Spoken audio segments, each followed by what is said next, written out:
Hello, का हो?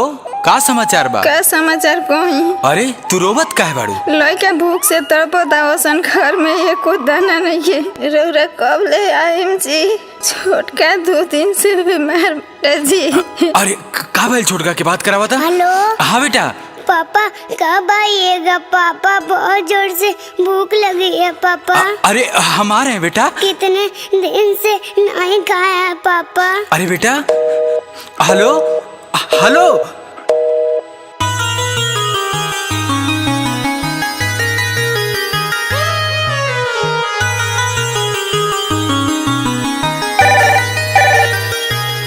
Hello. अरे का भइल हो? अरे तू रोवत काहे बाड़ू? छोटका का भइल? छोटका के ना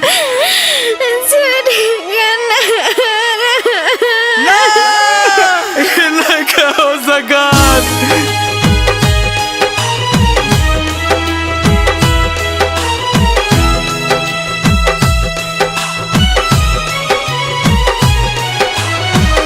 अरे अरे रुको रुको, कहाँ जा रहे हो?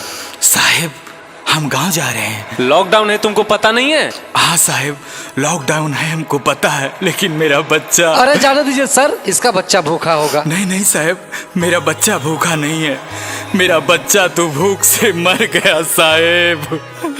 और हाँ साहेब, आप कहेंगे तो यहीं रुक जाएंगे साहेब।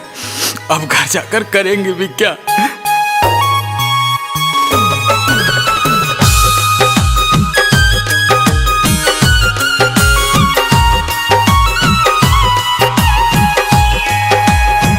घरवा उजाड़ गईल हो, घरवा उजाड़ गईल, बेटा हमर मार गईल। घरवा उजाड़ गईल, बेटा हमर मार गईल। मुहावा त देखे पैनी ना, अब ना बबुआ जाके करब घर का। अब ना बबुआ जाके करब घर का।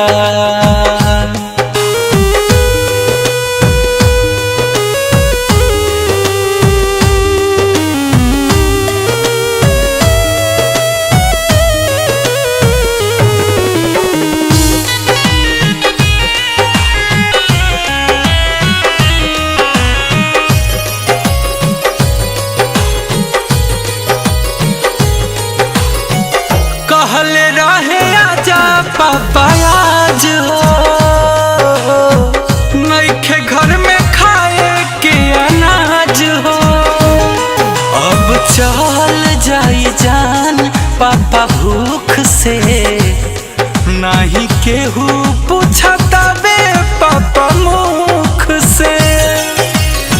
सुगावा के जान गईल, दुनिया बिरान भइल। सुगावा के जान गईल, दुनिया बिरान भइल। मिलल कौने पाप के सजा, अब ना बबुआ जाके करब घर का। अब ना बबुआ जाके करब घर का।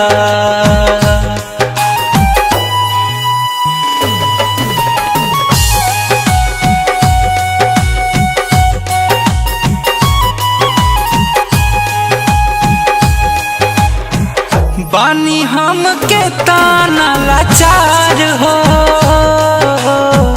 करे नहीं पाइब संस्कार हो। अब होई कैसन जीवन के, मजबूर आ जाए बचन गुंजन के। कहीं सहारा रहे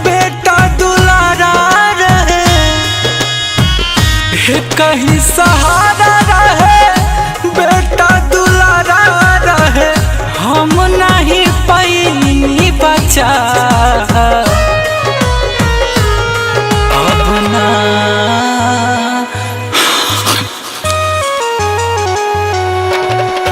जाके करब घर का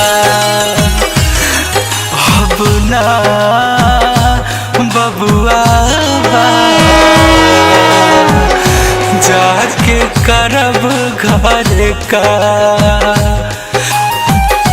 जाके करब घर का।